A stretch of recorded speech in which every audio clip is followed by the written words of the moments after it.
coming up on this episode of the Spiro podcast.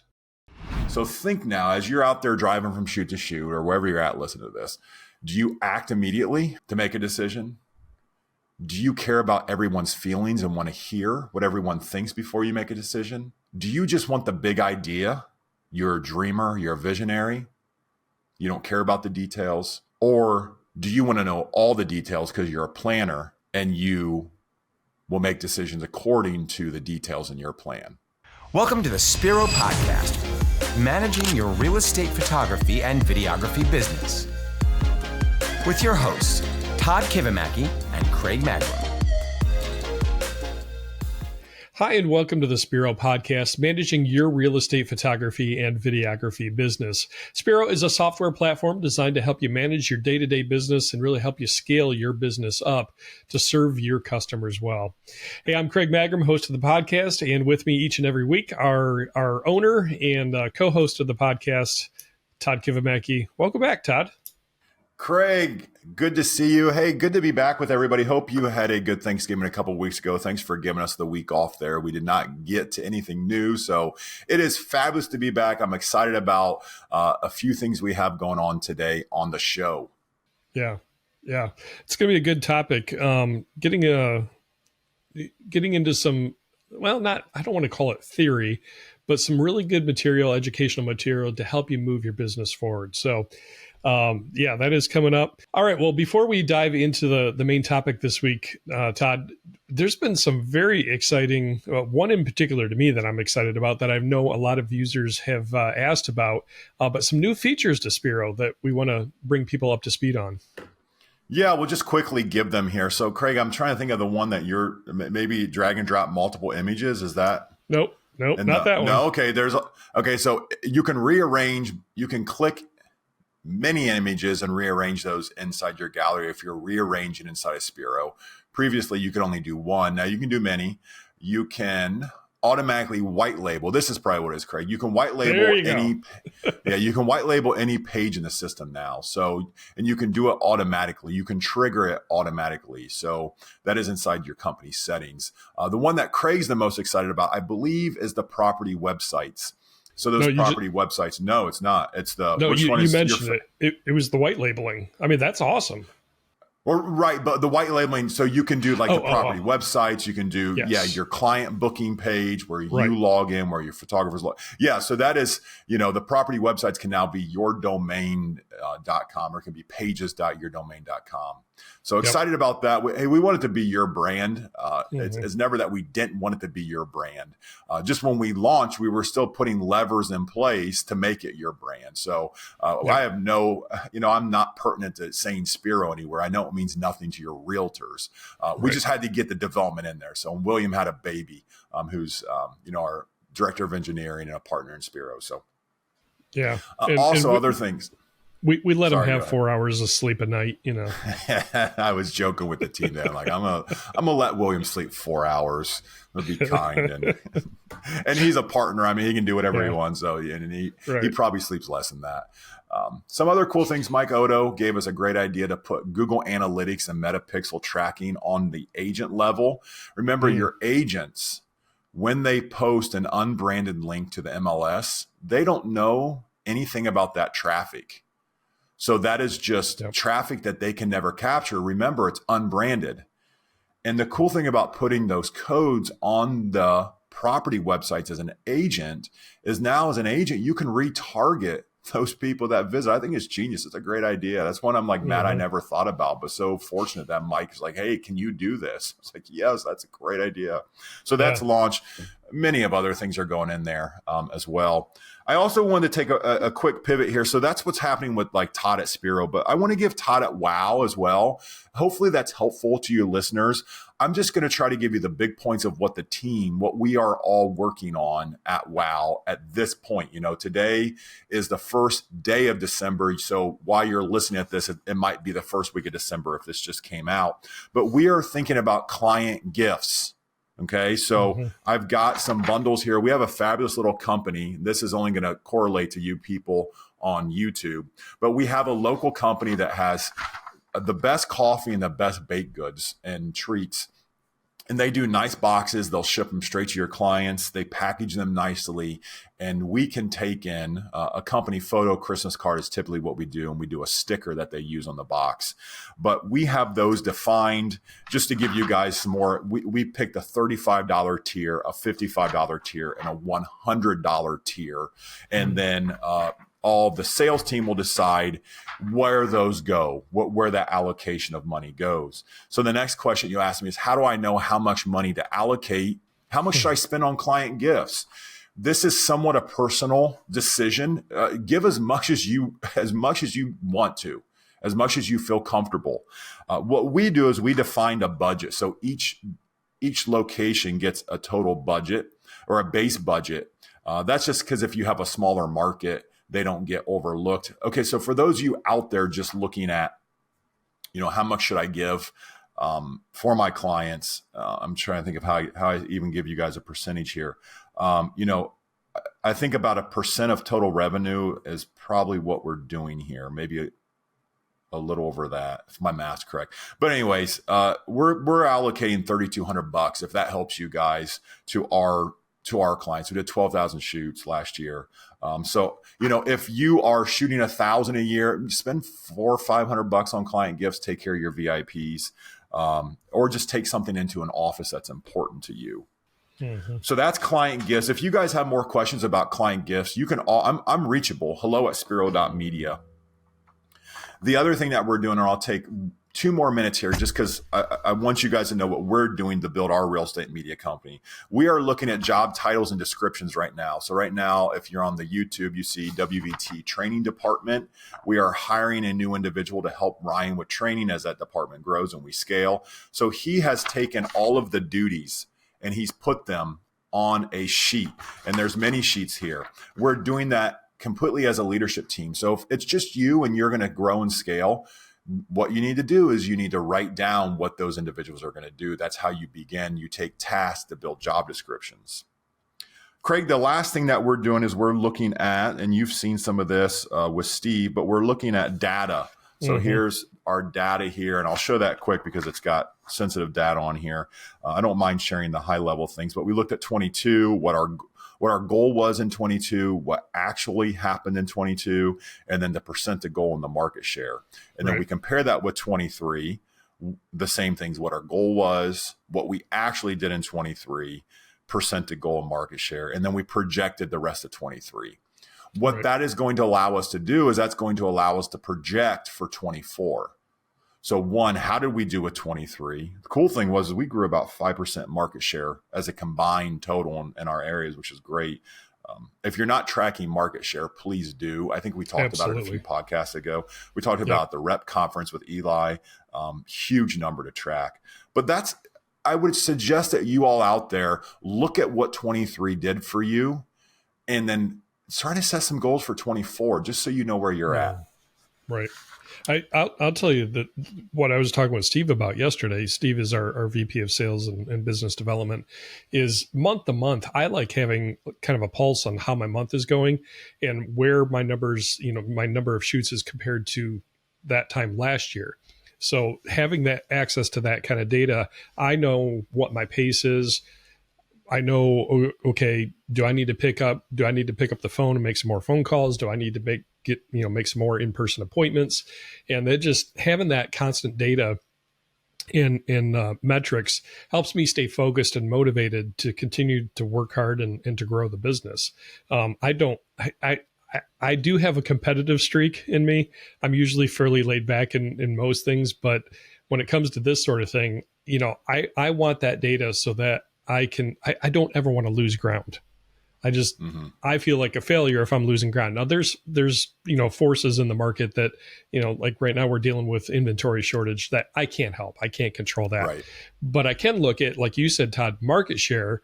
Okay. If I'm increasing my market share, okay, I know I don't need to feel horrible that my numbers overall might be down, because I know when things bounce back, I'm going to be that much further ahead then, and I'm still making progress. So make sure that you absolutely have that kind of data available that you can keep a pulse on things, even month to month. I like looking at week to week even. Okay, how many shoots did I have this week compared to this week last year? I just get weird like that. But anyway, it's a good gauge because we all have this freak out left side of our brain that we just go into fight or flight mode. And we're like, oh my goodness, my business is failing because I didn't hit this metric. Well, it's like, well, wait a minute. Thanksgiving fell a different, the way that it fell. I know Thanksgiving's always on Thursday, but it's not.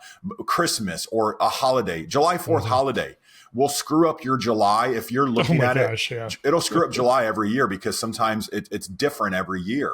So that's where if you look at the metrics and you know them, you can get out of freak out mode and you can say, okay, wait a minute, everything's okay. Or if it's not, then at least you know. And then when it is good, you can celebrate it. Right. Exactly. That's what's happening at WOW. So just wanted to give you guys some insight. Cool updates coming up right now. Squares going into Spiro. Metrics are going into Spiro.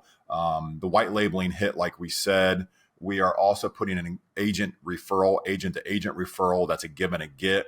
And then the last one was, another cool thing we're getting MLS size. So you can set your own MLS size of the photo if you need different resolutions.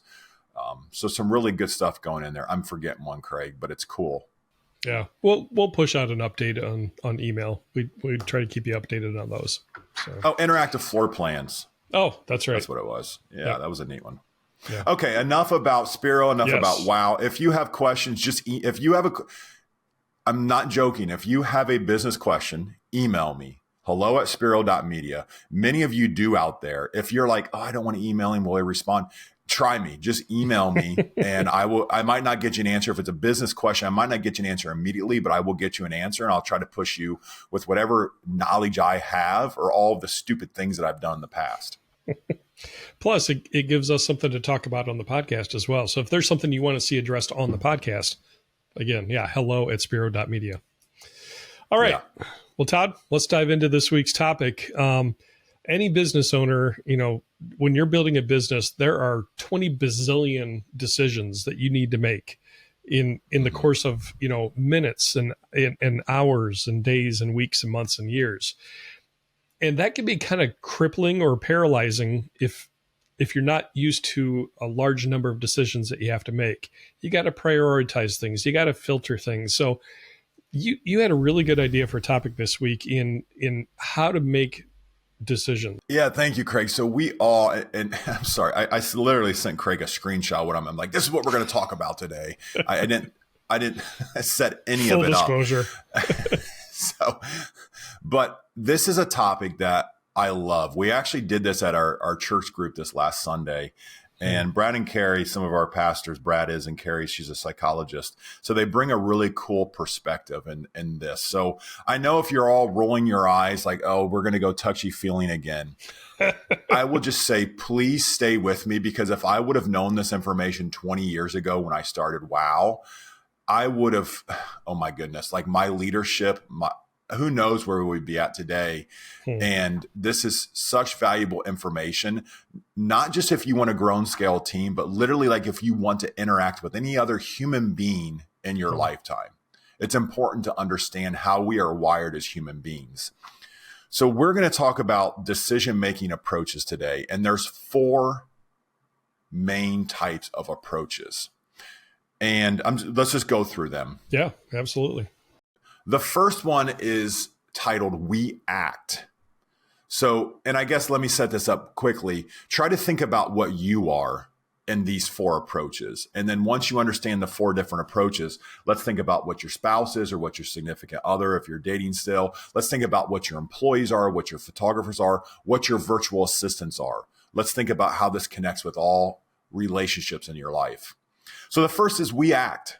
Okay, so if you are this type of individual, you are going to hear all the options, then you're just going to pick one and go. You're thinking like, hey, my best chance of success is just diving in. Like, I'm not going to waste time. I'm just going to pick one. I'll probably screw some things up, but I'll fix it as we go. Okay, so if you figure things out as we go, you are in the we act category. The next one is we care. Okay, so if you make decisions like this, you want to hear what everybody thinks before you dive in. Okay. Feelings, relationships are essential to you. Okay. Everyone, you think that everyone has a valuable voice, and you want to make sure that you hear it before you make a decision. Okay. Just note number 1 and number 2 are opposites. We act and we care. Those are opposites. Yeah. Okay. The next one is we dream. Okay. So these are the visionaries out there. These are the people that are like, let me hear what the vision is. Like, I don't care about anything but the 10,000 foot view. The details, I don't really care about the details. I see the big picture. We understand how to make a decision better with the 10,000 foot view. So that's the dreamers. Okay.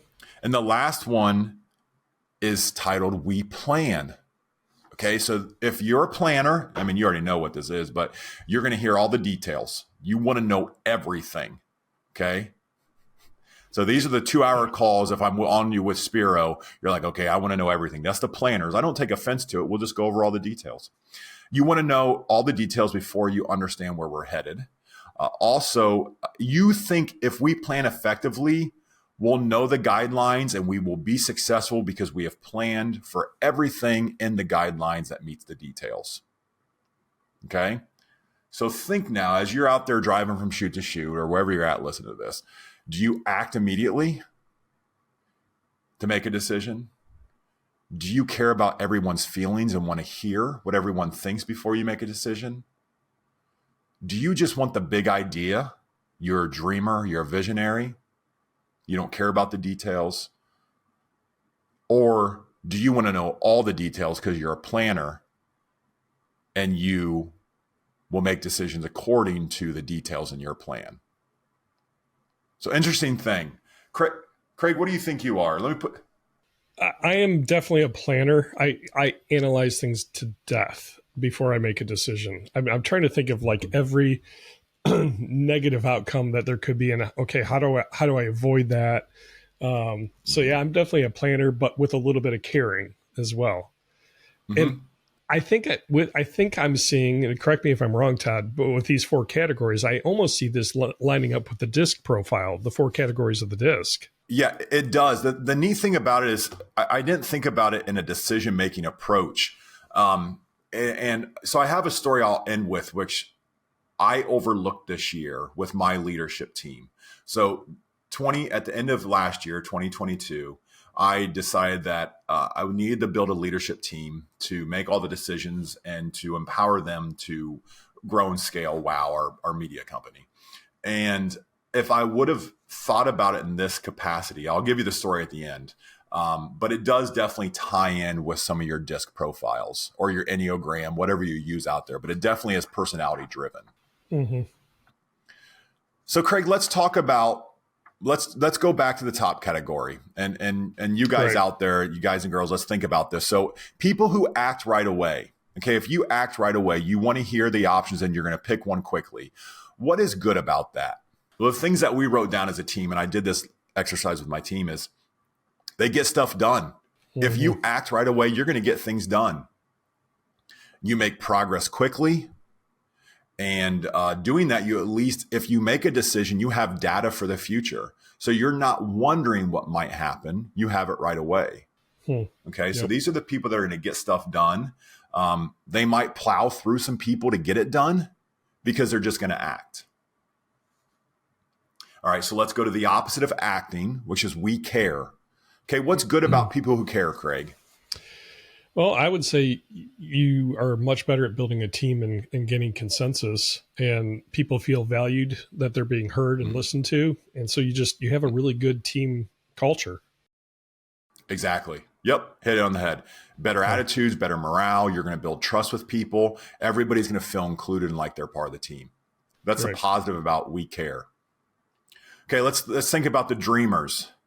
Anything positive you think about the dreamers, Craig? I mean, they're like you mentioned already. They're the vision setters. They're the creative idea generators. You know, being able to cast a vision and motivating people to get on board with that and get excited about a new exciting vision. So they're building excitement and building new ideas. Yep, they're pushing us towards what we do. Like, if you're a planner, you don't know what to do. You need a visionary to give you the idea. Yes. Then you're going to go plan it. Right. And then what about the people who plan, Craig? Yeah, it's similar to the actors in that they're going to get it done. They're going to get all the details laid out. It's going to be an organized effort.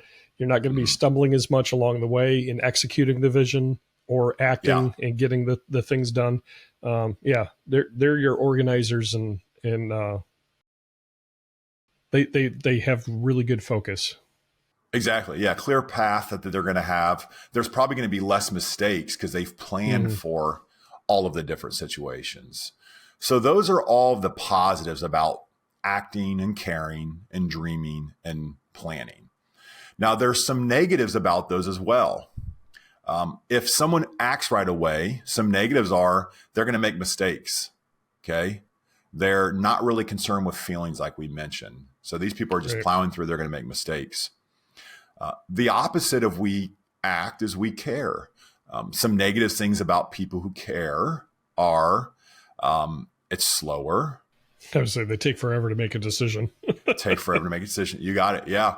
And then you could make the wrong decision because you're basing your decision on feelings. Right. So you're really pulled by that.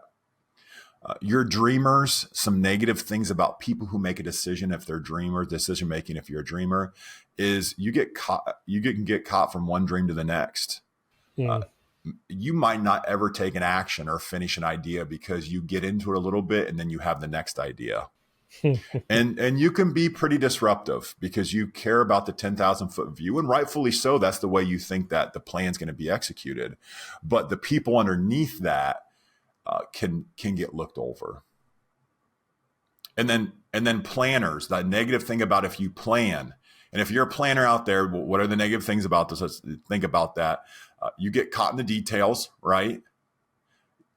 Craig, is it fair, like perfection paralyzation? I think of that phrase when I think of, a planner. I've been there, done that. You have this stress to get the perfect plan, right? I know I do this when I'm looking for something. Like I bought a small little fishing boat this year for some reason because my boys like to fish.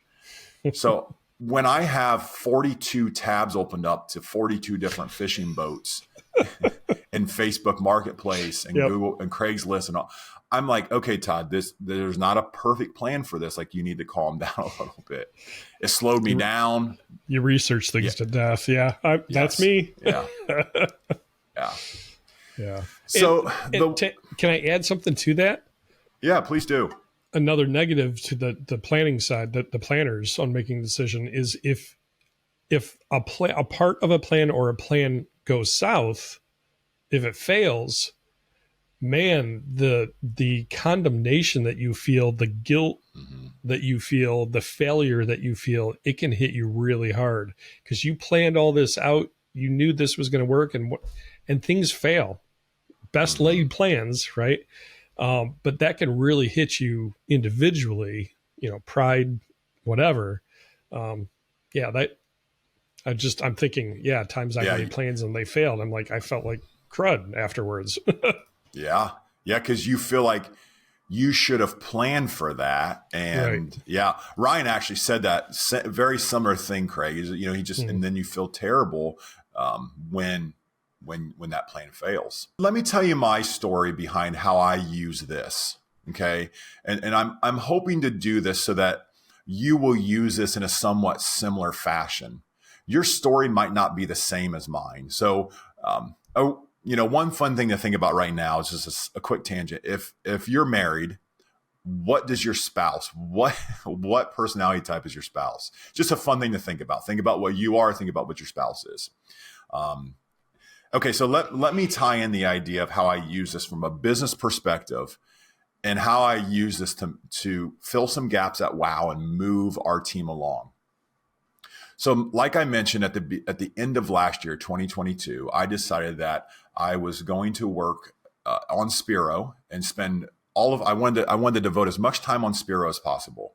And that I felt confident with my leadership team at my real estate media company, WOW Video Tours, that they would run and grow the company. And there was a lot of decisions that were coming through me at the time as the leader of WOW. And some of them were decisions that I felt like I needed to make, and other ones I became overwhelmed with. And you might be feeling this too if you've just hired someone or if you just have a VA, because they're asking you all of these questions.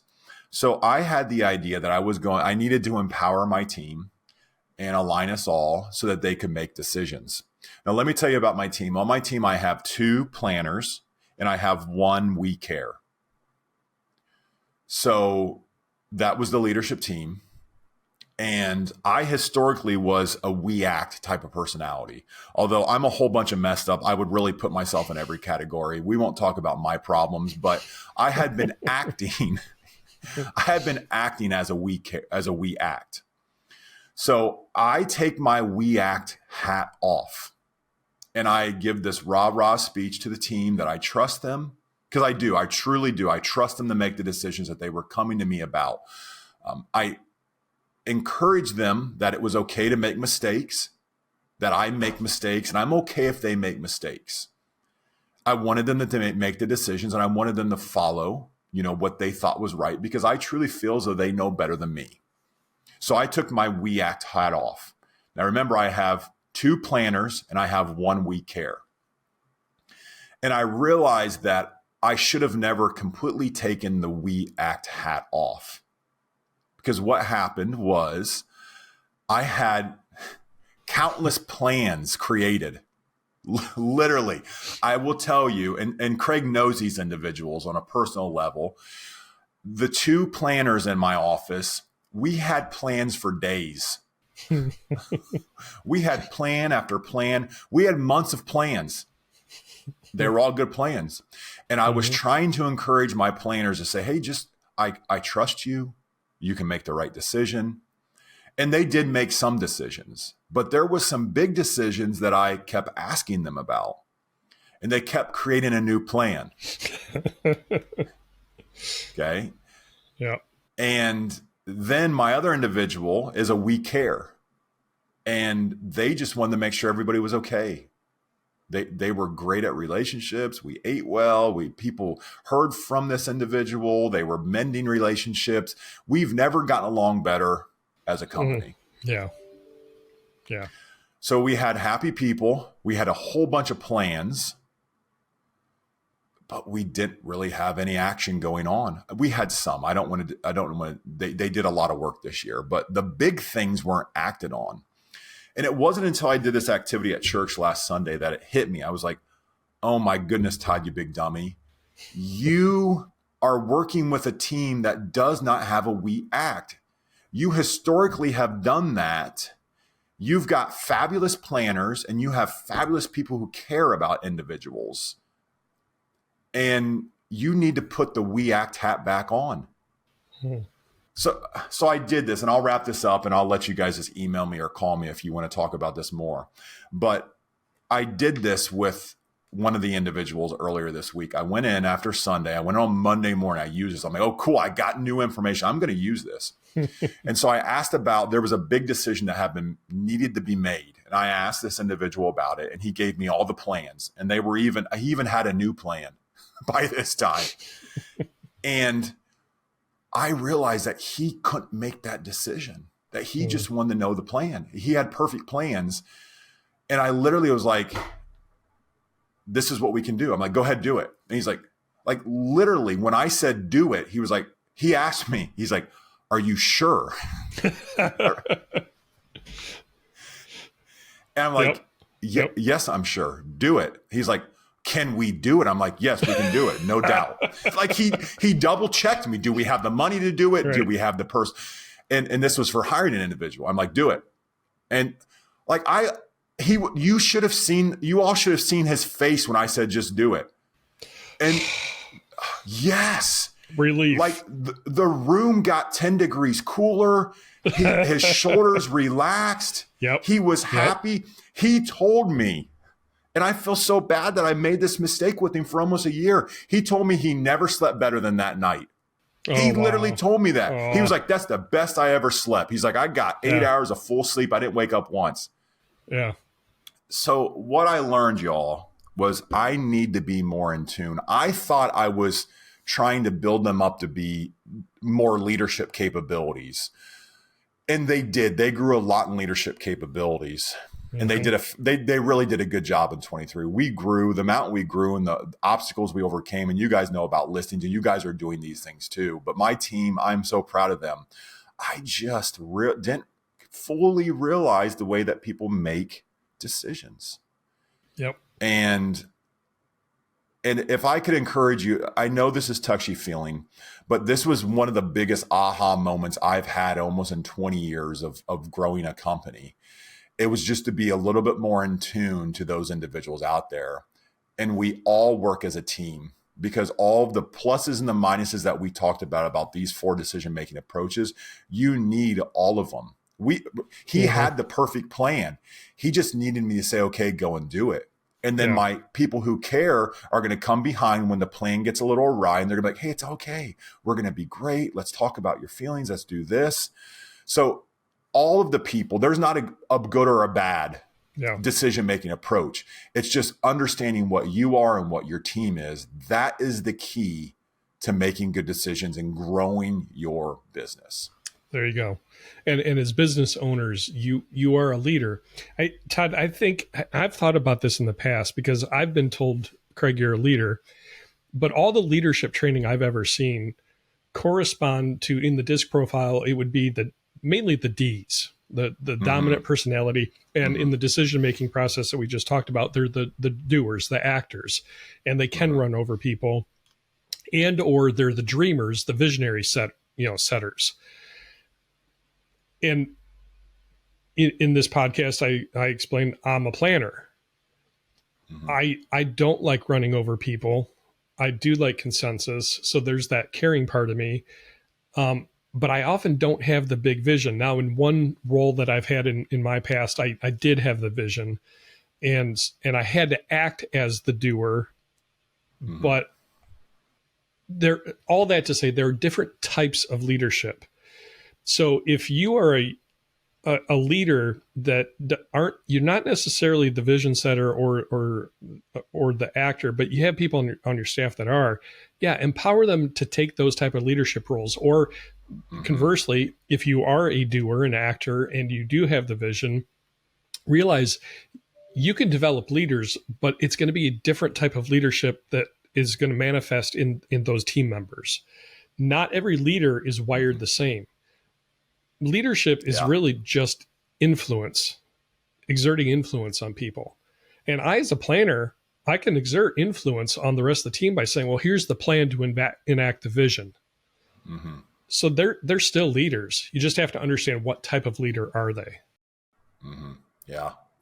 And one more thing just to add on that, Craig, and a real life example is, if you understand what you are, put the team around you as the other decision-making approaches. Right. So the individual who's a planner who had been waiting since July to hire, and he just made plans, they said to me, oh, I need to hire a we act, because he's fabulous at making the plans.